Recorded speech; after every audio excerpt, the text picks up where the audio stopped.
నేను నా ద్వారా తప్ప ఎవరు తండ్రి వద్దకు అంటే పరలోకానికి రాలేడు. కాబట్టి యేసునందు విశ్వాసం ఉంచి ముందుకు సాగాలి. మరి వాక్యంలోకి వెళ్దాం. ఈరోజు మన అంశము దేవుని హస్తము. ఈరోజు మన అంశము దేవుని హస్తము. మన యొక్క మెసేజ్లకు ఒక నేమ్ ఉంటుంది, ఒక మూలవచనం ఉంటుంది, ఒక ఉపోద్ఘాతం ఉంటుంది. ఆ ప్రకారం మన మెసేజ్లు ఉంటాయి తప్ప మరి ఏమి లేకుండా వచనం తీసుకొని అది ఏం చెప్తున్నామో ఏంటి అర్థం కానటువంటి విధంగా నేను ఎంత మాత్రం మెసేజ్ ఇవ్వను. చాలాసార్లు చాలా సంఘాలు ఏం చేస్తారంటే ఏమి దానికి నామకరణం ఉండదు, ఆ వర్తమానానికి పేరు ఉండదు, ఉపోద్ఘాతం ఉండదు, అలాగే ఏమి ఉండదు. ఆ వాక్యం తీసుకొని ఆయన చెప్పుకుంటూ వెళ్ళిపోతారు. ఆయన ఏం చెప్తున్నాడో దేని గురించి చెప్తున్నాడో అర్థం కాదు. ఈరోజు నేను చెప్పే అంశం ఏంటంటే దేవుని హస్తము అనే అంశం మీద మీకు చెప్పాలని ఆశపడుతున్నాను. శ్రద్ధగా ఉందాం. దేవుని హస్తము బలమైన హస్తము, దేవుని హస్తము బాహుతో కూడిన హస్తము, దేవుని హస్తము మనల్ని కాపాడే హస్తము, దేవుని హస్తము మనల్ని ఎంతగానో ఆశీర్వదించేస్తాము, దేవుని హస్తము మనల్ని బలపరిచేస్తాము, దేవుని హస్తం మనకు తోడై ఉన్న హస్తము, దేవుని హస్తము ఇంకా అనేక రకాలుగా దేవుని హస్తాన్ని మనం పోల్చుకోవాల్సిన వారమై పోల్చుకోవచ్చు అనమాట. కాబట్టి ఆయన హస్తము లేనిదే మనం ఏమాత్రము పనికిరాం. ఆయన హస్తం తాకితే చాలు మనం ఆశీర్వదించబడతాం. ఆయన మాట సెలవిస్తే చాలు మన రోగాలు తగ్గిపోతాయి. ఆయన మాట సెలవిస్తే రోగాలు తగ్గిపోతాయి. మన వైపు చూస్తే చాలు, ఆయన చూపు మన వైపు పడితే చాలు మనము బలపరచబడతాం. ఆయన హస్తం చాపితే చాలు ఆశ్రయించబడతాం. కాబట్టి ఈరోజు ఆయన హస్తం గురించి మాట్లాడుతున్నాం. మొట్టమొదటిగా ఆదికాండం 28 మొదటి వచ్చి చదువుకుందాం. ఆదికాండం 28 అధ్యాయము మొదటి వచ్చిన కాదు 28 మొదటి వచ్చిన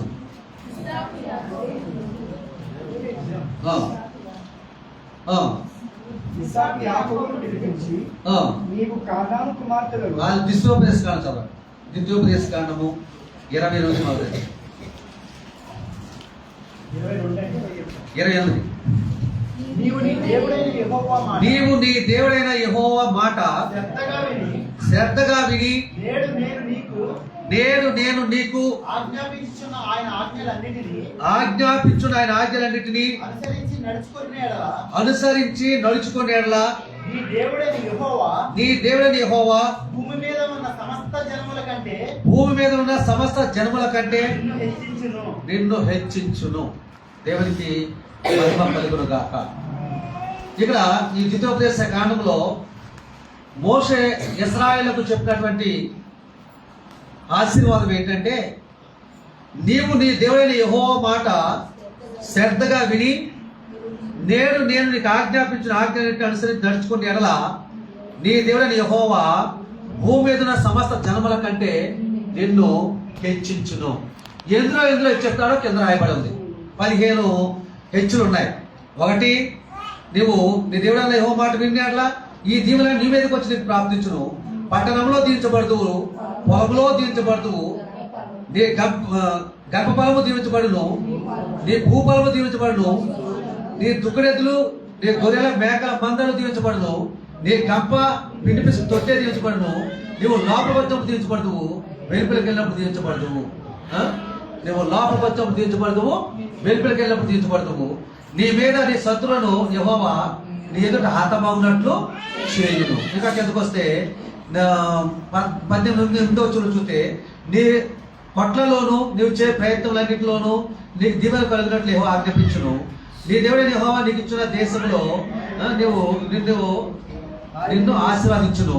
ఇక కిందకు వస్తే ఇక అలాగే మీకు 13 వచ్చిన దాకా వస్తే 19 ఆశీర్వాదాలు మనకి ఉన్నట్లుగా మనకు కనబడుతున్నాయి. అయితే ఈ ఆశీర్వాదాలన్నీ మనకి మీదకి రావాలంటే ఒక 2 వచ్చాడు. ఏంటంటే ఆయన మాట శ్రద్ధగా విని ఆయన ఆజ్ఞలన్నింటినీ అనుసరించి నడుచుకొని యెడల.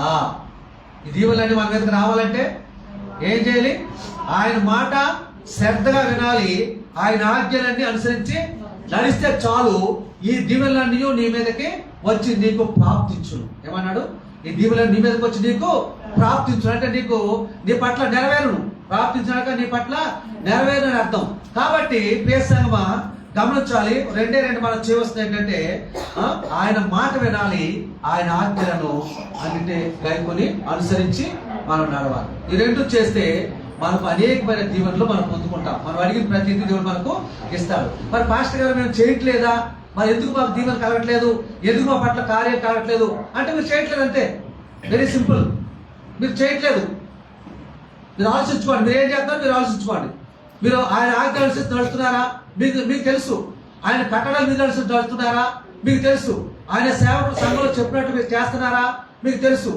మీరు అలా చేసినట్లయితే ఈ దీవులన్నీ మీ మీదకి వస్తాయి. అలా చేయట్లేదు కనుక మీ మీదకి ఎంత మాత్రమో రావట్లేదని మనం గ్రహించుకొని, మన మనసును మార్చుకొని, మన ప్రవర్తన మార్చుకొని మనం ముందుకు సాగవలసిన వారమై ఉన్నాము. మన ప్రవర్తన అంతటి యందు ఆయన అధికారానికి అప్పగించి మన క్రియలన్నీ కూడా ఆయన అందరూ భయంతో బ్రతుకుతూ ముందుకు సాగిన అక్కడ యోసేపు వలె మనం ముందుకు కొనసాగిన మనము యోసేపు ఎలాగైతే ఐగుప్తు దేశంలో రాజు తర్వాత రాజు అయ్యాడో మనం కూడా రాజులుగా ఉంటామని చెప్పి దేవుడు మనతో మాట్లాడుతున్నాడు. ఇక్కడ మనం హెచ్చించబడాలి అంటే, ఆశ్రయించబడాలి అంటే ఏం చేయాలో ఈ వాక్యంలో చెప్తున్నారు. ఏం చేయాలి అంటే ఆయన మాట వినాలి, ఆయన ఆజ్ఞలు గైకొనాలి. ఈ రెండు మనం చేస్తే దేవుడు మనల్ని ఆశీర్వదిస్తాడు.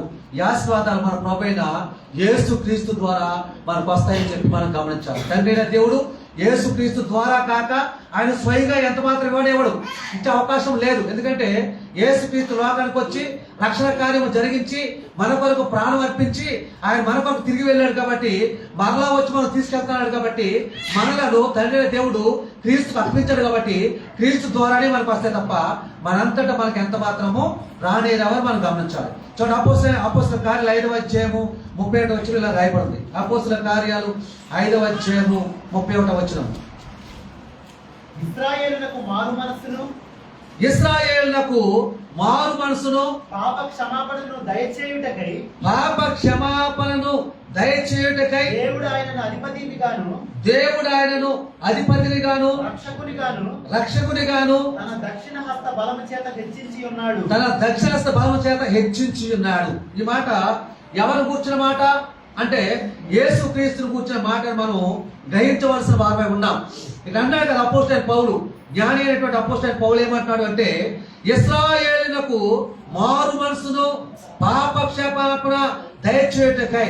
అంటే పాత నిబంధన కాలంలో ఇశ్రాయేలుకు మారు మనసు లేదు కాబట్టి వారికి మారు మనసును పాప క్షమాపణ దయచేయుటకై దేవుడు ఆయనను అంటే యేసు ప్రభువును తండ్రి అయిన దేవుడు యేసు ప్రభువును అధిపతిగాను రక్షకునిగాను తన దక్షిణ హస్తము చేత హెచ్చించి ఉన్నాడు. అంటే కింద కుడి హస్తము చేత హెచ్చించి ఉన్నాడు. కుడి చేయి చేత పుట్టినట్లు ఉంది కదా, కుడి చేయి చేత హెచ్చించి ఉన్నాడు. అంటే యేసు ప్రభు వారు ముఖ్యముగా ఇశ్రాయేలు కొరకు వచ్చాడు, ఇశ్రాయేల్ మారు మనసు కొరకు వచ్చాడు, ఇశ్రాయేల్ రక్షణ కొరకు వచ్చాడు. ఆన్ ది సేమ్ టైం అందులమైన మనము, విగ్రహాధికమైన మనలను కూడా రక్షించుకున్నాడు. మనలను ఎంతగానో ఆయన ఆశీర్వదిస్తూ ఉన్నాడు. ఒకవేళ ఇశ్రాయేల్ చాలా మందికి ఇప్పుడు రక్షణ లేదు, కానీ మనకు రక్షణ కలిగింది అంటే మనం ధన్యులమని చెప్పి మనం గమనించాలి. మనము గమనించాలి. ఒక ఇశ్రాయేల్ కోసమే కాదు, ప్రపంచంలో ఉన్నటువంటి జనాంగం అంతటి కొరకు ఆయన వచ్చాడు. ముఖ్యంగా ఇశ్రాయేల్ కొరకు అని దేవుడు చెప్పాడు, కానీ మనందరి కొరకు వచ్చాడు. కానీ మనం నమ్ముతున్నాము, మనం మారుమనసు పొందుతున్నాము, మనం రక్షణ పొందుతున్నాము, కానీ ఇశ్రాయేలు పొందలేకపోతున్నారు. ఇది చాలా విచారకరమైనటువంటి విషయము.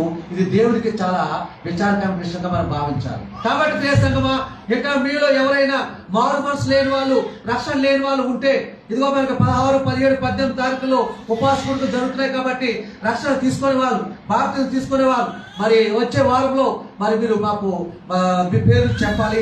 కాబట్టి ఆ యొక్క శనివారం నాడు లాస్ట్ డేట్ 3వ రోజున శనివారం నాడు బాప్తిజం జరుగుతుంది. ఆదివారం ప్రభుత్వంలో పాల్గొనడము జరుగుతుంది. దయచేసి గమనించాల్సిన ప్రభునామంలో మనం చేస్తున్నాం. కాబట్టి ఇశ్రాయేలుకు మారు మనసు పాప క్షమాపణ మరియు మనకు అంటే అన్య జనంగా ఉన్నటువంటి మనకు ఆశీర్వాదాలు కూడా మన ప్రభుని యేసుక్రీస్తు ద్వారానే తండ్రి అయిన దేవుడు ఇస్తాడు. యేసుక్రీస్తు ద్వారా తండ్రి అయిన దేవుడు ఇస్తాడు. అంతే తప్ప తండ్రి అయిన దేవుడు డైరెక్ట్ ఇవ్వడానికి లేదు. యేసుక్రీస్తు మనకు మధ్య ఉన్నాడు, ఆయనకి మనకు మధ్యవర్తిగా ఉన్నాడు కాబట్టి యేసుక్రీస్తు ద్వారా మనకు ఉంటాయి. కాబట్టి మనం యేసుక్రీస్తు నామంలోనే అన్ని అడగాలి. ఆఖరికి ఏం చెప్తాం, తండ్రి నామం అడుగుతున్నాం తండ్రి అంటాం.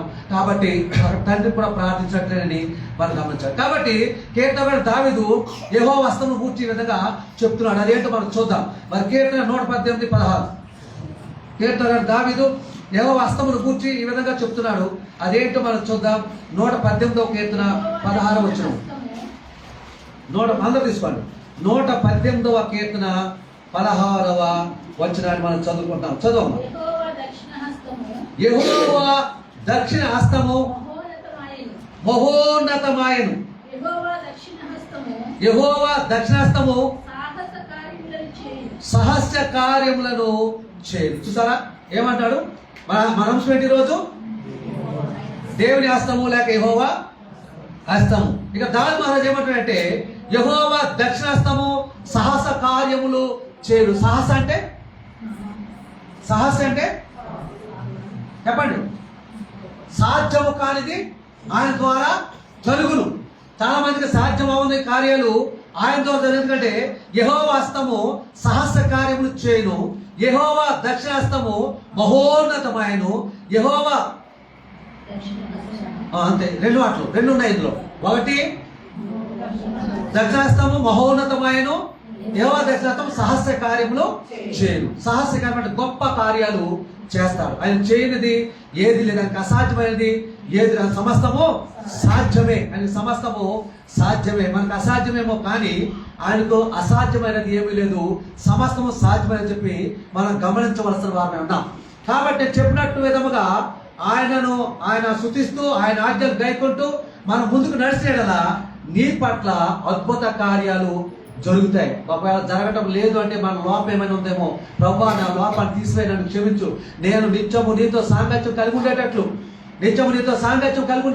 నీ సహాయం నాకు దయచే ప్రభువా అని చెప్పి ఎల్లవేళ్ళ మనం ప్రార్థించేలా దేవుడు ఎంత ఘోర పాపనైనా క్షమిస్తాడని చెప్పి దేవుడు నిన్ను నన్ను మనందరినీ క్షమించి మనకు అద్భుత కార్యం మన పట్ల జరిగిస్తాడని చెప్పి దేవుని మాటలుగా నేను మీకు చెప్తున్నాను. ఈ సమయం కాబట్టి దేవుని హస్తము మన జీవితంలో ఎలాంటి కార్యాలు చేస్తుందో ఒక 5 విషయాలు చెప్పి నేను ముగిస్తాను. ఒక 5 విషయాలు దేని గురించి దేవుని హస్తము మన జీవితంలో ఎలాంటి కార్యాలు చేయను ఒక 5 విషయాలు మాత్రం చెప్పాలని ఆశపడుతున్నాను. 5 విషయాలు చెప్పి ముగిస్తాను. మొట్టమొదటిగా యెహోవా హస్తము మన శత్రువులను చితకకొట్టును. మొట్టమొదటి మాట, యెహోవా హస్తము మన శత్రువులను చితకకొట్టును. నిర్గమకాండము 15వ అధ్యాయము 6వ వచనం చదువుకుందాం. నిర్గమకాండము 15వ అధ్యాయము 6వ వచనము. యెహోవా నీ దక్షిణాస్తము బలముంది అతిశయించును. యెహోవా నీ దక్షిణ హస్తము శత్రువుని చితకగొట్టును. మోషే గారు అనుభవపూర్వకంగా ఆయన అనుభవించి అనుభవపూర్వకంగా చెప్పేట మాట ఏంటంటే యెహోవా నీ దక్షిణాస్తము బలముంది అతిశయించును. ఆయన దక్షిణాస్తము చాలా బలమంట. రెండో మాట అంటాడు, నీ దక్షిణాస్తము మా శత్రువులను ఏం చేయను, చితక కొట్టును. మా శత్రువులను చితకొట్టు. అలనాడు మోషే మరి ఆ యొక్క ఐగుప్తు నుండి ఇశ్రాయేలు నడిపించాలనుకున్నప్పుడు ఆ ఐగుప్తు ఫరో ఇశ్రాయేలు ఎలకుండా చేసినప్పుడు అనేకమైనటువంటి 10 రకాల తెగుళ్లను ఆ దేశం మీద పంపించి ఆఖరికి విడిపించబడ్డ తర్వాత ఆ యొక్క ఫరో మరి ఇంకా కూడా వారిని విడిపించకూడదని చెప్పి మరి తరుకొస్తున్నప్పుడు దేవుడు ఏం చేశాడు, ఆ శత్రువులందరినీ సముద్రంలో మునిగిపోతేశాడు. వారందరూ చచ్చిపోయారు కదండి. ఇశ్రాయేలు ఆ ఎర్ర సముద్రం 2 పాయలు చేయబడ్డప్పుడు ఇశ్రాయేలు దాటేసినప్పటికీ ఈ ఫరో సైన్యము ఆ ఎర్ర సముద్రం మధ్య వెళ్ళిపోతుంది. సైన్యం అంతా ఎర్ర సముద్రం మధ్యకి వెళ్ళిపోయింది. ఫరో అక్కడ మాత్రం పైన ఉన్నాడు. ఈలోగా సముద్రం కలిసిపోయింది, అందరూ చనిపోయారు. శత్రువులను చితపట్టలేదా? చితపట్టమే కదా, చంపేసింది. శత్రువులను చితపట్టమే కదా ఏం చేశాక చంపేయడం జరిగింది. అంటే మన మీదకి ఎవరైనా వస్తే దేవుడు వాడిని చితపడతాడు, వాడిని బాధిస్తాడు. మనమేం పట్టించుకోకూడదు. ఒకవేళ మనం ఎవరైనా టైస్ పెట్టగా మనం ఎవరైనా ఒక మాట అన్నా లేకపోతే నేను డబ్బులు కొట్టినా మనం ఫామ్ అయిపోవాలి. ప్రభా ఇది ఇలా జరిగిందంటే ప్రభుకి అప్పగించాలి. ప్రభుకి అప్పగించి అంటాడు, పగ తీర్చుకుంటే నా పని, ప్రతిఫలం ఇచ్చేవాడిని నేను. నువ్వు కలగ చేసుకుంటే ఆయన కలగ చేసుకోడు, నువ్వు కలగ చేసుకోకపోతే ఆయన కలగ చేసుకుంటావు. ఒకవేళ లోక మానవుల మధ్య మనం అవమానం పడిపోతున్నామేమని చెప్పి మనం కూడా బూతులు తిడితే ఆయన పట్టించుకోడు. కానీ మనం ఏమి చేయకుండా మనం తల వంచుకొని ప్రభా నీ చిత్తానికి అప్పిస్తున్నాం అని చెప్పి వదిలేస్తే మన శత్రువులను ఆయన చిత్తగా కొట్టును. ఆమేన్. దేవునికి స్తోత్రం. హల్లెలూయా. చితగొట్టు. ఎందుకంటే ఆనాడు ఉన్న దేవుడే ఈనాడు ఉన్నాడు. ఆనాడు ఇశ్రాయేలు నడిపించిన దేవుడే ఇశ్రాయేలు శత్రువులను ఎలాగైతే బాధించాడో అలాగే ఆనాడు ఉన్న దేవుడే ఈనాడు ఉన్నాడు. కనుక ఆనాడు కార్యం చేసే దేవుడే ఈనాడు కూడా కార్యం చేసి మన శత్రువులను ఆయన చితగొట్టును. దేవునికి మహిమ కలుగునుగా. యెహోవా హస్తము మనకు తోడుగా ఉంటే శత్రువులను చెతకొట్టును. మన శత్రువులు ఆయన సాతాను పైన ఉన్నటువంటి మరి సాతాను ఉన్నాడు కాబట్టి మన శత్రువు సాతాను సంబంధులు కాబట్టి అలాంటి వారినందరినీ కూడా ఆయన కాళ్ళు కింద చితక త్రొక్కును. చూసారా, సాతాను అనుకుందంట శిలువుపై నుంచి ఆయన శిలువుపై మరణించాడు. ఎందుకంటే ఆయన దేవుడి కుమారుడు, దేవుడు ఏమంటే అడుగుతాడు కాబట్టి దేవుడిని అడుగుతాడు కాబట్టి ఆయన దిగి వస్తే నా బలం ఎక్కువ అవుతుంది కాబట్టి ఆయన దిగి వచ్చేస్తాడు అనుకొని చూస్తాడ. యేసుప్రభు అయితే సాతాను తలను సిలువలో చితక త్రొక్కాడంట. ఏం చేశాడంటే తన కాలితో చితక త్రొక్కాడంట. ఆ చీకట్లో ఆయన ప్రాణం తండ్రికి అప్పించినప్పుడు ఆ చీకట్లో సాతాను పారిపోయాడు. ఎందుకంటే ఆయన బలం ఎక్కువైపోయింది, ఇప్పుడు మనం ఉండటానికి ఏమాత్రము ఉండాలేమని చెప్పి పారిపోయినట్టు చూస్తున్నాం. కాబట్టి ప్రియ సంగమా, ఎప్పుడు ఇవన్నీ జరుగుతాయంటే మనము ఆయన మాట విని ఆయన ఆజ్ఞలు గైకొని జీవించినప్పుడు మాత్రమే మన శత్రు మీద ఆయన హస్తము భారంగా ఉంటుంది. మనం మాత్రం ఆయన మాట వినకుండా ఆయన ఆజ్ఞలు గైకొనకుండా ఉంటే మనము ఏమాత్రము శత్రువు మీద మనము గెలవలేము. ఎందుకంటే దేవుడు పట్టించుకోడు. అందుకే నేను చెప్తున్నాను, దేవుడితో నిత్యం మనం సాంగత్యం కలిగి ఉండాలి. ఆయనతో మనం మాట్లాడాలి, మనతో ఆయన మాట్లాడతాడు. నువ్వు బైబిల్ చదువుతున్నప్పుడు నీకు కొన్ని వచనాలు ప్రేరేపిస్తాడు. ఎందుకంటే ఆయన మాట్లాడినట్లు కాబట్టి ప్రేరేపిస్తాడు. ఆ మాట అండర్లైన్ చేసుకుని ఆ మాట గురించి ధ్యానం చేసినప్పుడు నువ్వు అద్భుతాన్ని చూస్తావు. అలాగే నువ్వు ప్రార్థన చేసినప్పుడు ఆయన నీ ప్రార్థన ఆలకిస్తాడు, నీ పట్ల అద్భుత కార్యము చేస్తాడు. దయచేసి గమనించాలి. చూడండి, మరొక సారి దేవుని హస్తం ఏం చేస్తుందో చూద్దాం. మొదటి సమయాలు 5:6, మొదటి సమయాలు గ్రంథము 5వ అధ్యాయము 6వ వచనం. యెహోవా హస్తము అష్డోదు వారి మీద భారముగా ఉండెను.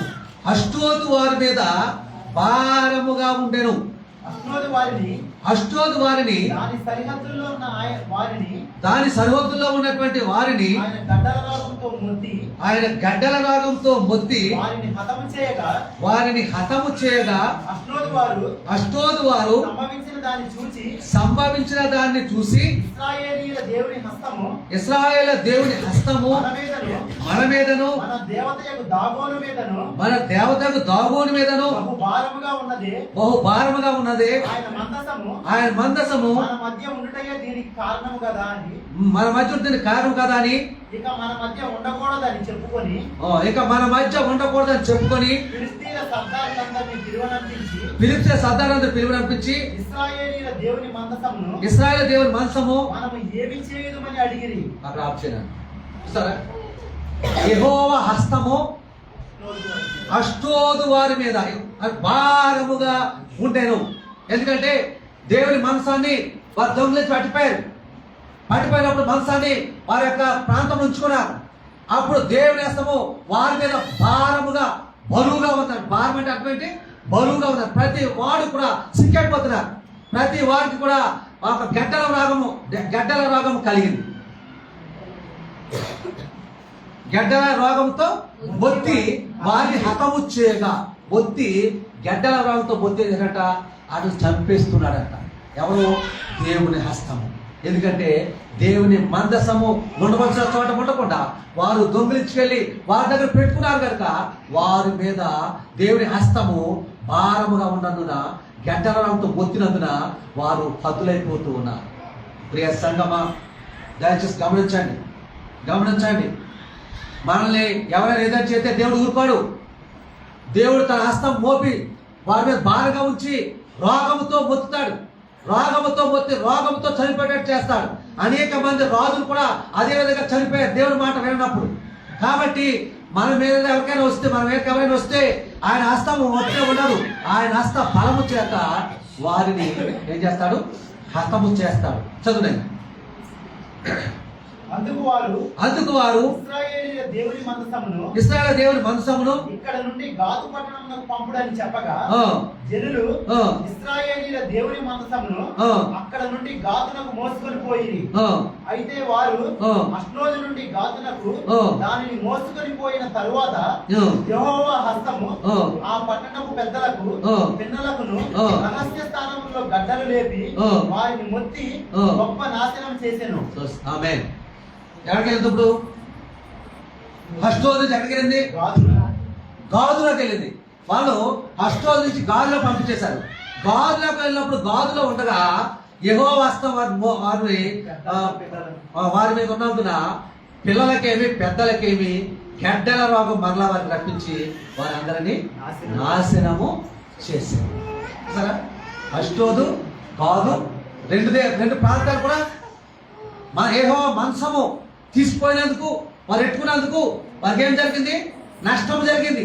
అనేక మంది జనము చనిపోతున్నారు, అనేక మంది జనం చనిపోయారు, ఇంకా చనిపోతూనే ఉన్నారు. వారు దేవుని మంచం ఎక్రోను నుండి పంపేయగా దేవుని మంచం ఎక్రోనులోనికి వచ్చినప్పుడు ఎక్రోనీలు కేకలు వేసి మన జనులను చంపివేయాలని, మీరు ఇశ్రాయేలీయులు దేవుని మంచం అనేందుకు తీసుకొని వచ్చిరని వచ్చింది. కాగా జనులు పిలిపితే సర్దారులందరూ పిలిపించి ఇశ్రాయేలు దేవుని మంచం మన జనులను చంపకున్నట్లు స్వాస్థ్యమునకును దాని పంపుడని దేవుని హస్తం అక్కడ బహుభారముగా ఉండేది కనుక మరణములు ఆ పట్టణం అందరినీ పట్టి ఉండెను. దేవునికి మహిమ కలుగునుగా. సరే, యెహోవా హస్తం ఏం చేస్తుంది? మొట్టమొదటి మాట, యెహోవా హస్తం ఏం చేస్తుంది? శత్రువులను చితక తొక్కుతుంది. చితక తొక్కడమే కాదు, శత్రువులను చంపుతుంది. ఇక్కడ మనం చూసినట్లయితే యెహోవా హస్తం అష్టోదు వారి మీద భారంగా ఉండేది కనుక అష్టోదు వారి సరిహద్దులలో ఉన్న వారి అందరికి గడ్డల రోగం వచ్చినందున అనేక మంది బతులయ్యారు. అలాగే మరలా ఆ మంచం గాదులో పంపించినప్పుడు యెహోవా హస్తం గాదు మీద వారికి బలంగా వచ్చినప్పుడు ఆ పట్ట మీద పెద్దలేమి పిల్లలేమి అందరం గడ్డల రోగంతో రహస్య స్థలంలో గడ్డలు రేపి వారికి వద్దినందున వారు నాశనం చేశారు. చూసారా, యెహోవా హస్తము మనకు తోడుగా ఉంటే మన శత్రువుపై యెహోవా హస్తమే యుద్ధం చేస్తుంది. మనం ఏ మాత్రము యుద్ధం చేయనక్కర్లేదు. ఇవన్నీ ఎప్పుడు జరుగుతాయి చెప్పండి? ఆయన మాట విని ఆయన ఆజ్ఞలు గైకొన్నప్పుడు నీ శత్రువు మీద నువ్వేమి చేయనక్కర్లేదు. నువ్వు కామ్గా ఉంటే చాలు, అన్ని జరుగుతాయి. ఇంకో మాట కూడా చూడండి, ఈ యొక్క అంశంలో 4వ అధ్యాయము 4వ వచనం. అదే సమయంలో 4వ అధ్యాయము. కాబట్టి జనులు షిలోహునకు కొందరిని పంపి అక్కడ నుండి కెరూబుల మధ్య ఆశ్రయుడైయుండు సైన్యములకు అధిపతి యెహోవా నిబంధన మందసమును తెప్పించిరి. ఏలీ యొక్క ఇద్దరు కుమారులైన హోఫ్నీయును ఫీనెహాసును అక్కడనే దేవుని నిబంధన మందసం వద్ద ఉండిరి. యెహోవా నిబంధన మందసము దండులోనికి రాగా ఇశ్రాయేలీయులందరూ భూమి ప్రతిధ్వనించినంత గొప్ప కేకలు వేసిరి. ఫిలిష్తీయులు ఆ కేకలు విని హెబ్రీయుల దండులో ఈ గొప్ప కేకలతోని ఏమని అడిగి యెహోవా నిబంధన మందసము దండులోనికి వచ్చినని తెలుసుకొని జడిసి దేవుని దండులోనికి వచ్చిననుకుని అయ్యో మనకు శ్రమ, ఇంతకు మునుగు వారిలాగా సంభ్రమింపలేదు. అయ్యయ్యో, మహాసురుడు ఈ దేవుని చేతిలో నుండి మనలను ఎవరు విడిపింపగలరు? అరణ్యమందు అనేకమైన తెగుళ్ల చేత ఐగుప్తీయులను హతము చేసిన దేవుడు ఈయనే కదా. ఫిలిష్తీయులారా, ధైర్యం తెచ్చుకొని వారు మీకు దాసులైనట్టు మీరు హెబ్రీయులకు దాసులు కాకుండా బలాఢ్యులై యుద్ధం చేయడని చెప్పుకొని. చూసారా, దండులోనికి మందసం వచ్చిన వెంటనే ఇశ్రాయేలీయులందరూ గొప్ప కేకలు వేయగా అక్కడ ఏం జరిగింది? గొప్ప ధ్వని జరిగింది. అప్పుడు ఏమైందంట? ఈ యొక్క ఫిలిష్తీయులు జడిసిపోయారని చెప్పి ఇక్కడ మనం చూస్తూ ఉన్నాం. అంటే ఇశ్రాయేలు శత్రువు అయిన ఫిలిష్తీయులు జడిచిపోయినట్టుగా మనం చూస్తూ ఉన్నాం. కాబట్టి ప్రియ సంగమా, మనము కనుక మనం చేయవలసింది మనం చేస్తే దేవుడు మన పట్ల చేయవలసింది ఆయన చేస్తాడు. దేవుని చేతుల్లో మనం ఎవరు విడిపించగలరు అంటారు ఇక్కడ. దేవుని చేతి ఎంతో చూస్తే దేవుని చేతిలో మనం ఎవరు విడిపించగలరు అని ఫిలిష్తీయులు ఎంతగానో జడిసిపోయి అని మనం చూస్తున్నాం. కాబట్టి యెహోవా మందసం అనగా ఇప్పుడు మన జీవితంలో ప్రార్థన బలంగా ఉంటే మన దేవుడు మన శత్రు పైన తన హస్తమును పంపిస్తే వారు ఎంతగానో మనల్ని చూసి భయపడతారని మనం గమనించవలసిన వారమై ఉన్నాం. మనం మందసం అనగా అర్థం అంటే ప్రార్థన. ఇక్కడ మందసం అనగా ప్రార్థన. మన కుటుంబంలో లేక మన విశ్వాస జీవితంలో ఒక మూలన కూర్చొని దేవుని సన్నిధి అక్కడ ఉందనుకొని అదే మందసం అనుకొని ప్రార్థన చేసినప్పుడు నిన్ను చూసినా నీ దోస్తులను చూసినా అవతల వాళ్ళు శత్రువులు ఏమైపోతారు? పారిపోతారు. అదొకటే మనలో లేదు. ప్రార్థన లేదు. విశ్వాసం చెప్పుకుంటున్నాం, విశ్వాసంగా ఉంటున్నాం, జీవిస్తున్నాం, చచ్చిపోతున్నాం, చక్కగా పాడుతున్నాం, చక్కగా చప్పట్లు కొడుతున్నాం, ఆరాధన చేస్తున్నాం. కానీ ఇంటికి వెళ్తే వారం రోజుల్లో 8 రోజులు మోకరించి ప్రార్థన చేస్తాం. నీ కుటుంబం కొరకు, నీ భర్త కొరకు, నీ భర్త చేస్తున్న జాబ్ కొరకు, నీ భార్య కొరకు, లేక నీ కుటుంబంలో కలిగిన అవసరతల కొరకు, అక్కర్ల కొరకు 1 గంట మోకరించి ప్రార్థన చేయగలుగుతావా? అదే మనసం. ఆ ప్రార్థనే మనసం. ఆ మందసము ఇశ్రాయేలు దండులోనికి రాగా ఇశ్రాయేలు అందరూ పెద్దగా కేకలు వేయగా గొప్ప ధ్వని ఇశ్రాయేలు నుంచి పుట్టుకొచ్చింది. అయ్యో, ఆ యొక్క యెహోవా దేవుడు వారి యొక్క మనసము ఆ యొక్క సైన్యంలోకి వచ్చింది కాబట్టి మనల్ని చంపుతారు అని చెప్పి భయపడ్డారు. అలాగే శత్రువైన సాతాను నీకు భయపడాలంటే దేవుని మందసము నీ గృహంలో ఉండాలి. రే సంగమా, ఉన్నదా? నీ గృహంలో మనసం ఉన్నదా? దేవుని మనసము నీ గృహంలో ఉన్నదా? పాస్టర్ గారండి, నేను పొద్దున్న డ్యూటీకి వెళ్ళిపోతాను, సాయంత్రం 10 అవుతుందండి. మరి ఎప్పుడు ఆ డ్యూటీ, ఆ లోక సంబంధమైన ఆ దానికోసం నువ్వు ప్రాకులాడితే, నువ్వు ఒకవేళ సడన్ గా చచ్చిపోతే నీ ఆత్మ ఎక్కడికి వెళ్తాను చెప్పండి? మనం సడన్ గా చచ్చిపోయామనుకోండి, ఈ లోకంలో బ్రతుకుతున్నాము, ఎవరస్తులు గాను లేదా మధ్య వయసులు గాను వృద్ధులు గాను బ్రతుకుతున్నాము.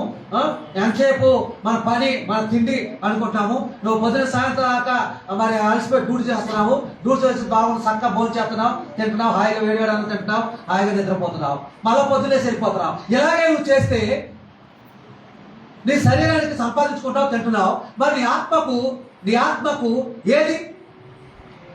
నీ ఆత్మ ఎక్కడ పోతుంది? శత్రువు నీ మీద దాడి చేస్తాడు కాబట్టి చేస్తాడు తప్ప, శత్రువు దాడి చేస్తే దేవుడు ఆ శత్రువుని ఆపుతాడా? నువ్వు దేవుని మహిమపడుతున్నావా? నీ వల్ల దేవునికి ఉపయోగం ఏంటి? దేవుడు నువ్వు చేసేది ఏంటి? పాస్టర్ దశబాబు అంటున్నారు కదండి, దశబాబు ఇస్తున్నారు. అయ్యవట్లేదు చాలా మంది. మీరు ఇచ్చినా ఇవ్వకపోయినా దేవుడు తన సేవకుని మాట్లాడండి, తన సేవకుని పోషించుకుంటాడు. మాటలు కుదిరిపెట్టాడు. నువ్వు ఇవ్వకపో, నువ్వు ఇస్తే నువ్వు ఆశ్రయించబడతావు, ఇవ్వకపోతే నువ్వు దొంగిలించినట్టు అవుతావు. నేను దశబాబు చెప్తాను కదండి, నేను ప్రాజెక్ట్ రాకపోతే నష్టం వచ్చిందండి, నేను ప్రార్థన చేయకపోతే నష్టం వచ్చిందండి, నేను బైబిల్ చదవకపోతే నష్టం వచ్చిందండి. బైబిల్ ఎందుకు ఆయన మార్టిన్ లూథర్ గారు బైబిల్ బయట తెచ్చాడు. అప్పుడు ఇప్పుడులాగే ఈ యొక్క మరి బ్రాహ్మణ్స్ లాగే వాళ్ళు చెప్పిందే వేదం, వాళ్ళు చదివిందే వింటాం, అప్పుడు అది చేస్తే చేయటం జరిగేది మనకు కూడా. ఇప్పుడు బ్రాహ్మణులు ఏం చేస్తారు? ఇప్పుడు విధులందరికీ ఆ యొక్క బ్రాహ్మణులు చదివే మంత్రాలు అర్థమవుతాయా? ఎవరికైనా తెలుసా మంత్రాలు? వాళ్ళు ఏదో చదివేస్తున్నారు, వీళ్ళు ఏదో వినేస్తున్నారు, అంతే. నెట్ మీద బెల్ల పెట్టమంటాడు, జీలకర్ర పెట్టమంటాడు, ఎట్టేస్తారు, పెళ్లి అయిపోతుంది. పెళ్లికేమో దిన మంత్రాలు చదువుతారు, దినానికేమో పెళ్లి మంత్రాలు చదువుతారు. పెళ్లికి దినానికి ఒకటే మంత్రాలు, అవి వేరు ఇవి వేరు లేవు. అలాగే జరుగుతుంది మనకు కూడా. అప్పుడు మార్టిన్ లూథర్ ఎలా కాదు, మరి పరిశుద్ధ గ్రంథ వాక్యము అందరి చేతిలో ఉండాలని కష్టపడి ఆయన బయట తెచ్చాడు. ఈరోజు బైబిల్ లేని విశ్వాసాలు ఉన్నారా? వీటిలో చూడండి, చిన్నపిల్లలు ఉంటే చిన్న పిల్లలు కూడా చిన్న బైబిల్ ఉంటారు, కానీ కూర్చోండి, కానీ చదవం. ఏం చెప్పమంటే ఆధారం ఆ యొక్క సెల్ఫ్లో తీసి ఆ బూదంతా దులిపేసి ఆ మసిపోటెట్టు చూసేసి ఆ బైబిల్ సాగట్టుకొని వస్తాం. అలా కాదు. అలాంటి వారు నిజమైన విశ్వాసులు కాదు. అలాంటి వారి పక్షంలో దేవుడు పోరాడాడు. ఇజ్రాయెల్ పక్షంలో పోరాడాడు. ఫిలిప్తీయులు పారిపోతారు. ఆ కేకలు వేయగా మనసు వచ్చిందని చెప్పి ఇజ్రాయెల్ అందరూ కేకలు వేయగా గొప్ప ధ్వనించగా వారికి ధ్వని వినపడి ఏంటి కేకలు అని చెప్పి, ఓ యెహోవా మందసము వారి మధ్యకు వచ్చేసింది. అయితే ఓ ఫిలిప్తీయులారా మనమందరం కూడా జడిసి పారిపోతాం. చూసారా యెహోవా మందసం అనగా ఇప్పుడు మన జీవితంలో ప్రార్థన బలంగా ఉంటే మన దేవుడు మన శత్రువుల పైన ఏం చేస్తాడు? తన హస్తాన్ని పంపిస్తే వారు ఎంతగానో మనలను చూసి భయపడతారు అని మనం గమనించాలి. కనుక మన విశ్వాస జీవితంలో ప్రార్థన ఉండాలి. ప్రార్థన ద్వారానే మనం దేనైనా జయించగలము. ఇంకా చెప్పుకోవాలనుకుంటే ఉపవాస ప్రార్థన మన జీవితంలో ఉంటే మంచి కార్యాలు దేవుడు చేస్తాడని మనతో మాట్లాడుతున్నాడు. ఇవాళ మన అంశం ఏంటి? దేవుని లేక యెహోవా. రెండో మాటకి వెళ్ళిపోదాం. యెహోవా హస్తము మనలను బలపరిచి ధైర్యపరచును. యెహోవా హస్తము మనలను బలపరిచి ధైర్యపరచును. చదవండి మొదటి రాజుల గ్రంథము 18:46. మొదటి రాజుల గ్రంథము 18:46. యెహోవా హస్తము, అందరు తీసుకోండి. ఆయన మొదటి రాజుల గ్రంథము అని చెప్పాను 18:46 చదువునాయన. యెహోవా హస్తము ఏలియాను బలపరచగా యెహోవా హస్తము ఏలియాను బలపరచగా అతడు నడుము బిగించుకొని ఆహాబు కంటే ముందుగా పరిగెత్తుకొని పోయి ఇశ్రాయేలు గుమ్మం వద్దకు వచ్చెను. చూసారా, అక్కడ రాజు ఆహాబు, ఇక్కడ ఏలియా వర్షం పడతాను ఆహాబు రాజుకి చెప్పి, మరి అక్కడ ఉన్నప్పుడు ఆ వర్షం మోపుగా వర్షం కూర్చేస్తుంది, పొరబోతున్నప్పుడు ఏలియా చెప్పాడు ఏమంటే అహాబు రాజు వెళ్ళిపోమని చెప్పు, గొప్ప వర్షం పడిపోతుంది అని చెప్పినప్పుడు అహాబు రథం మీద వెళ్ళిపోతున్నాడు. ఆ తర్వాత ఏలియా యెహోవాను బలపరచగా, రథం మీద వెళ్ళిపోవడం ముందు వెళ్తాడా, గుర్రం పరిగెత్తుకోవడం ముందు వెళ్తాడా చెప్పండి? రథం మీద వెళ్ళిపోవడం పరిగెడతాడు, ఎందుకంటే ఆయన అలసిపోడు, ఎందుకంటే అతను అలసిపోకుండా గుర్రాలు పరిగెడతాయి కాబట్టి. అయితే గుర్రాల రథాన్ని పట్టుకొని కూడా ఉండడు. కానీ యెహోవా హస్తము ఏలియాను బలపరచగా ఏలియా ఆహాబు కంటే ఇశ్రాయేలు గుమ్మం వద్దకు ముందుగా పరిగెత్తుకొని పోయాను. దేవునికి స్తోత్ర. చూసారా, మనలను బలపరిచి ధైర్యపరచు. యెహోవా హస్తం మనలను బలపరిచి ధైర్యపరచు. రెండో మాట, ధైర్యపరచను.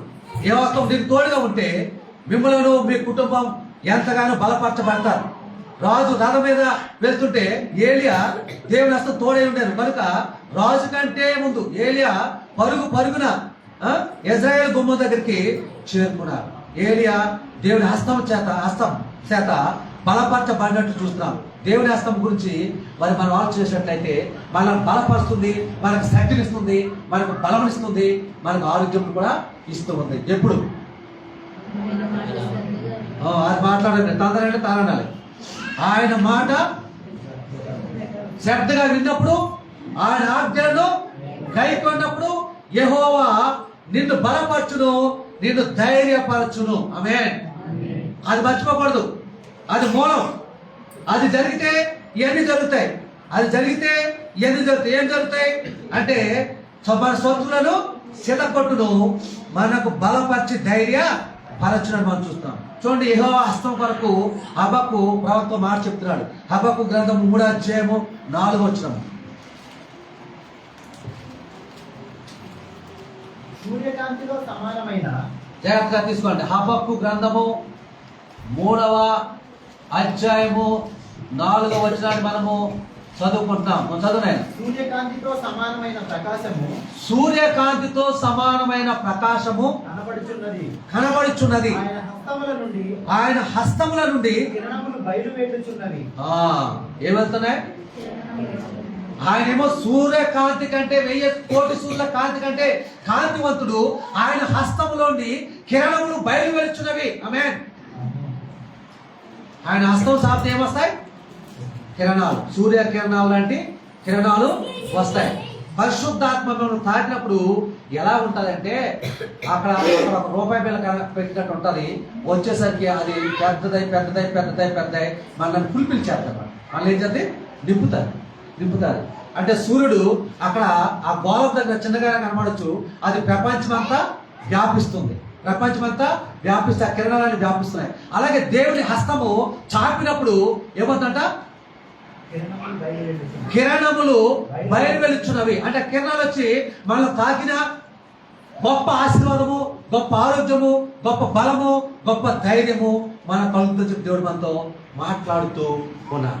కాబట్టి ఆయన హస్తము మన వైపు వచ్చేటట్టు చూసుకోవాలి.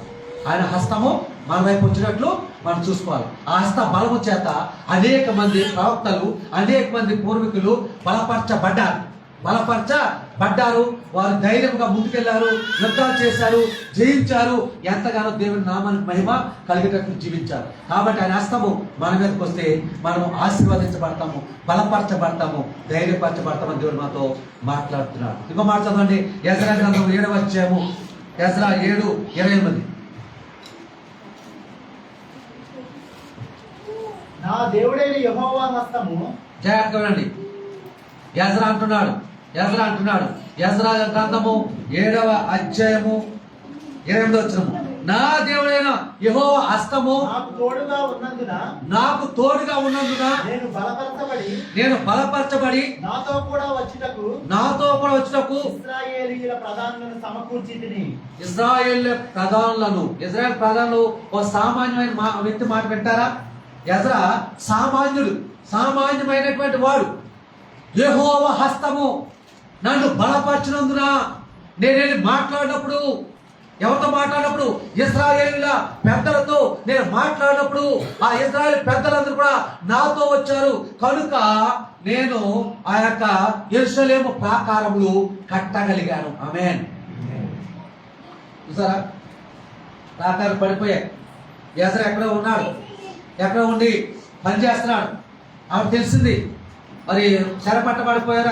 మరి ఆ యెరూషలేము వాళ్ళందరూ మిగిలిన వారు చాలా బాధపడతారు, గుమ్మాలు కాల్చబడ్డాయి, ప్రహారం పోల్చబడ్డాయి అన్నప్పుడు ఇతడు ప్రార్థన చేశాడు. ప్రార్థన చేసి అప్పుడు రాగా నా దేవుడైన యెహోవా హస్తము నా వాళ్ళు అప్పుడు చేయలేడు కదా. మరి ఇతర పెద్ద సంపొట్టారు కదా, సంపొట్టాడు వాళ్ళు మాట వింటారా? వారు మాట వినారు కదా. మాట వినని చెప్పి ఉద్దేశించి ప్రార్థన చేసి అప్పుడు ఇశ్రాయేలు పెద్దలకు వెళ్ళినప్పుడు యెహోవా హస్తము నాకు తోడుగా ఉన్నందున వారు నాతో వచ్చారు, సమకూర్చబడ్డారు అని చెప్పి ఇక్కడ మరి ఎజ్రా అంటున్నాడు కదండి. ఎజ్రా అంటున్నాడు. మనమైతే ఏమంటాం? నా గొప్పతనం అంటాం. నేను ప్రార్థిస్తే నా గొప్పతనం, నా తెలివితేటలు అంటాం. కానీ ఇక్కడ అంటున్నాడు, ఎజ్రా అంటున్నాడు, నా దేవుని హస్తము నాకు తోడుగా ఉన్నందున నా మాటలకు వాళ్ళు లోబడి పెద్దలు నాతో పాటు వచ్చారు అని ఇక్కడ చెప్తున్నట్టు మనం చూస్తున్నాం. కాబట్టి యెహోవా హస్తము తోడుగా ఉన్నందున ఏలియా కూడా ఎంతగానో బలపరచబడ్డాడు కనుక దేవుని హస్తము తోడుగా ఉంటే మనం కూడా బలపరచబడతాము. ఇక్కడ మరి యెహోవా హస్తము తోడుగా ఉంది కాబట్టి ఎజ్రాతో అనేక మంది కూడి వచ్చారు. అప్పుడు ఆ పని ఫుల్ఫిల్ చేయగలిగారు. ఆ యొక్క మరి ప్రాకారములు కట్టగలిగారు, గుమ్మాలు నిలబెట్టగలిగారు అని చెప్పి మనం దేవుడు మనతో మాట్లాడుతున్నారు. అలాగే నీకు నాకు మనందరికీ యెహోవా హస్తం తోడుగా ఉంటే మనం కూడా గొప్ప గొప్ప కార్యాలు దేవుని కొరకు చేయగలము. గొప్ప గొప్ప కార్యాలు దేవుని కొరకు చేయగలము. ఆయన హస్తము తోడు లేకపోతే ఏమి చేయలేము. మన గృహాల్లో ఈ అద్భుతము జరగదు. ఆయన హస్తము తోడుగా ఉండాలంటే ఆయన మాట వినాలి, ఆయన కట్టలను అనుసరించి నడవాలి. దేవుడు మనతో మాట్లాడుతున్నాడు. మూడో మాటకి వెళ్ళిపోదాం, తొందరగా సమయం అయిపోతుంది. మూడో మాట, యెహోవా హస్తము మన మీద ఉంటే మర్మాలు బయలుపరచబడతాయి. ఆయన హస్తము మన మీద ఉంటే మనకు బైబిల్లోని మర్మాలు బయలుపరచబడతాయి. చూడండి, 2వ రాజులు 3:15. 2వ రాజుల గ్రంథము 3వ అధ్యాయము 15వ వచనం. నా యొద్దకు వీణ వాయించగల ఒకరిని తీసుకొని రమ్ము. 2వ రాజుల గ్రంథము 3వ అధ్యాయము 15వ వచనం మనం చదువుకుంటాం. దయచేసి గమనించండి. నా యొద్దకు వీణ వాయించగల ఒకరిని తీసుకొని రమ్ము. వాద్యకుడు ఒకడు వచ్చి వాయించుండగా యెహోవా హస్తం అతని మీదకు వచ్చెను గనుక యెహోవా హస్తము అతని మీదకు వచ్చెను గనుక అతడు ఈ మాట ప్రకటన చేసెను. యెహోవా హస్తం అనగా పుట్టోట్లేముంది? యెహోవా బలము నా మీదకు వచ్చెను గనుక అతడు ఆ మాట ప్రకటన చేసెను. నా యొద్దకు వీణ వాయించగల ఒకటి తీసుకొని రమ్ము. వాద్యకుడు ఒకడు వచ్చి వాయించుండగా యెహోవా హస్తము అంటే యెహోవా బలము అతని మీదకి వచ్చును గనుక అతడు ఈ మాట ప్రకటన చేశాను. యెహోవా సెలవుదేమనగా ఈ లోయలో చాలా గోతులను త్రవించుడి. యెహోవా సెలవుదేమనగా గాలియే గాని వర్షమే గాని రాకపోయినను మీరును మీ మందలను మీ పశువులను త్రాగుటకు ఈ లోయ నీళ్లతో నిండును. సరే, ఏమి రాకపోయినా, వర్షము రాకపోయినా, గాలి రాకపోయినా, ఏమి రాకపోయినా ఆ లోయలో గోతులు తవ్వించండి. ఆ గోతుల్లో నీళ్లు ఊరుతాయి. నీళ్లు ఊరితే మీరందరూ పశువులు ఆ నీళ్లు త్రాగవచ్చును. బయలుపరుస్తున్నాడు. ఎవరికి? ఇశ్రాయేలుకు బయలుపరుస్తున్నాడు. ఏమి రాకపోయినా మర్మం చెప్తున్నాడు. వీణ వాయించగలడు వస్తే చాలు, అతని మీద హస్తం ఉంటుంది కాబట్టి యెహోవా సెలవుదేమనగా ఈ లోయలో చాలా గోతులు తవ్వండి. యెహోవా సెలవుదేమనగా లోయలో గాలియే గాని వర్షమే గాని రాకపోయినను మీరు మీ మందలు మీ పశువులకు త్రాగుటకు ఈ లోయ నీళ్లతో నింపబడును. అంటే బలము గలవాడు, యెహోవా హస్తము గలవాడు. యెహోవా హస్తము ఎవరి మీద ఉంటుంది? ఆ వ్యక్తి ఒక్కడొస్తే చాలు, ఒకడు వస్తే చాలు, అతడు ప్రార్థన చేయ